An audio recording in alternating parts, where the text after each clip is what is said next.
Hello and welcome back to the podcast Life Under the Moon. I am your host, Sammy B, and today we are celebrating the full moon, the corn moon. It's fall, it's harvest season. In Pisces, the mutable water sign ruled by Neptune, the planet of illusion and healing. Again, what a fitting moon for what's going on in life. I'm starting to think that every moon is a fitting moon for whatever is going on in life and our topics. And today's topic of the day is a cliche, but not cliche topic. If you love something, set it free. That's today's topic. So let's dive right in. I wrote a note here today that said, if you really love someone, you have to prove that you are capable of letting them go. And once you have proven it, you will see what you needed to see all along. Let's go back to where it began. I met my soulmate when I was in grade 10. And for those of you who have not met your soulmate, you might not know what that means. But if you have, then you know. It's like, if you know, you know. He was my soulmate. And the moment I saw him, I had a voice inside of my head that said, "There you are. I've been looking everywhere for you." I just knew. And I manifested that relationship and it came true. And we dated for 7 years. But we ended up parting because I ended up finding my twin flame. Now, that's a whole different story, and you might have a lot of questions, and this might all be new, so we can dive into this in other podcast episodes. But for right now, we're going to simplify it and say that that's what happened. And I had a very difficult time letting go of my soulmate to be with my twin flame. And now looking back, I wish it wasn't so hard, and I wish I knew the lessons that I know today. And that's what I want to share with you so that you don't have to make the same mistakes that I did. I want to make this world a better place. And if I can prevent people from making some pretty hard mistakes, then I want to do that. I wish to make your life better. I was fully under the belief that my soulmate and I needed to be together forever, because he's my soulmate. Just seems like that's just the way it was supposed to be. And I think we have this misconception of what a soulmate is and what a soulmate does. I've done a bit of reading in the past, and I wish the knowledge stuck, but it didn't, that there are different types of relationships. These are just 3 of them. There's soulmate, there's twin flame, and there's karmic. Just because someone may be your soulmate does not mean that you are meant to be with them together forever in this lifetime. This kind of goes back to the soul contracts that we've been talking about in these podcasts. But I was under the impression that because I believed that this person was my soulmate, I was meant to be with them forever. So when I was with my twin flame, I had a very difficult time letting that thought, that belief go. And it really took an effect on my new relationship. And it held me back for years. More years than I would like to admit.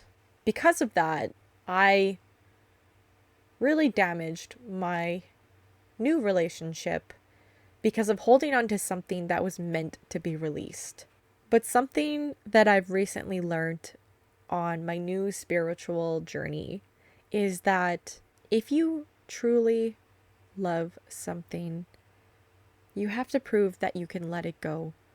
And by proving that you can let it go means that you fully let it go. Whether it's forgiving someone for something, or a person, or maybe the passing of someone you love, it is important to let that person go. And from that place comes a strength that I cannot even come close to describing in words.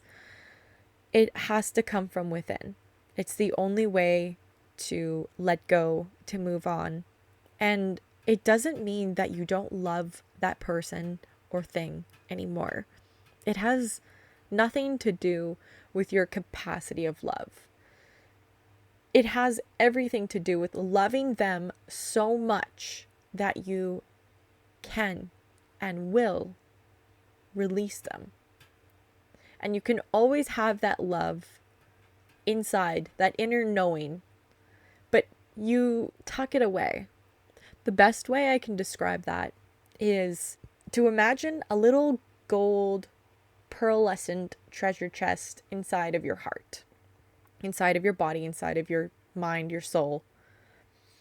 And you open it up and you put those feelings that you have for someone into that chest, and you close it and lock it with this diamond key, and you put that key somewhere safe, but you do not open that chest.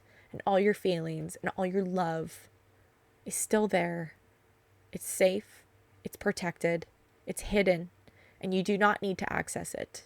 Because if this is sounding like something that you need to do to let go of somebody, but you just can't find a way, you just don't have the strength, I suggest trying this.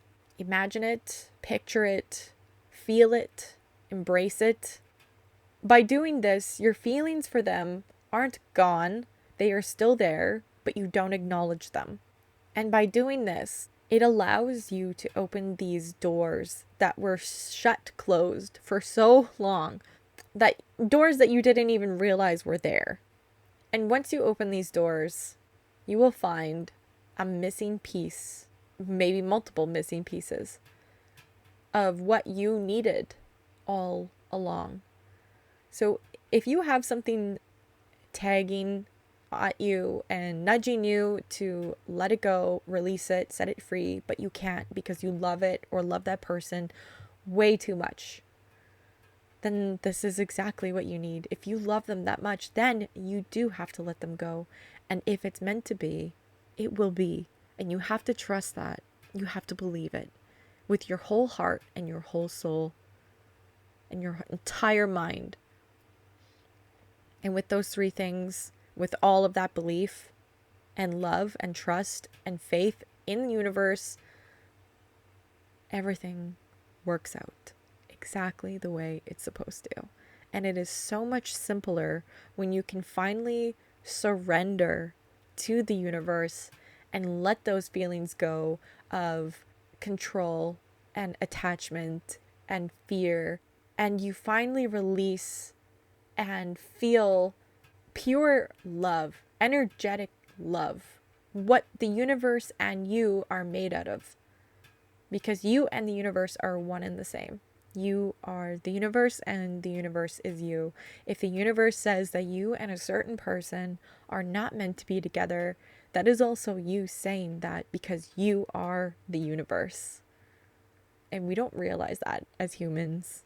We think that we're just these materialistic bodies, but there is so much more to it than just that. I went on a personal journey where I love someone so much that I had to let them go, and I couldn't. I didn't want to. I wanted to be with them, but I also knew that I had to let them go. And I was basically straddling in the middle on a little beam, going one way and the other, staying in the middle, choosing both. And I was stagnant for years because living not in alignment is not going to get you very far. Believe me. And once I finally surrendered and jumped off that ledge and I finally let go, I put my feelings in a very safe place for that person. And I allowed myself to then channel all of that love back into myself. That's when my world opened up. That's when I was free. And that's when my life changed. That's when I changed. That's when I became spiritually enlightened. That was something that was holding me back, that I knew, but I didn't realize how much. And this message is for those of you who may be holding on to something that you need to let go of, or a certain person, that it is okay. And that by fully surrendering, you will then find your inner peace, and your thoughts and worries and wishes, they melt away, and you just accept, and you just be, and you just live in the present moment. And it is the most beautiful feeling that we as humans could possibly feel. That love from the universe to the universe. It is a magical experience. And if you fully delve into the experience of surrendering and letting go, when you know that there's something you love that needs to be released from your life, maybe it's temporary, maybe it's forever. We will eventually find out. Once you release, your life will grow exponentially. Take it from me. I have multiple cases where I wasn't able to release, and my life suffered because of it. And let me tell you that when you get to that point of release, it is magic. And you are then able to see the magic and the power of your own being and the universe. And I welcome you to this change and growth experience. If there isn't a specific person that you're looking to release, because for me, it was a person. It could be an experience that's happened in the past that you can't get over. Maybe you're holding a grudge against someone or something. I promise that when you release that, you are then released. Give it a try. Find something in your life today that you feel is nudging you to release, and give it everything you've got and more. And I promise you that life will turn to magic, and we can live in alignment together. This is the part of the podcast where we take a listener's wish and we all manifest together with our power and our spirits and make their wish come true. We have no comments. Please don't be shy. I would love to hear what you guys are wishing for. Are you nervous about a test this coming weekend? Maybe you want to pass a driver's test. Whatever it may be, leave a comment below on something that you're wishing for, and let's manifest it to come true as a collective and make this world a better place. I wish for all of you to find that growth by using this technique and experience to help elevate your life to your fullest potential. I love you all so much. Let's go manifest our dreams with our life under the moon.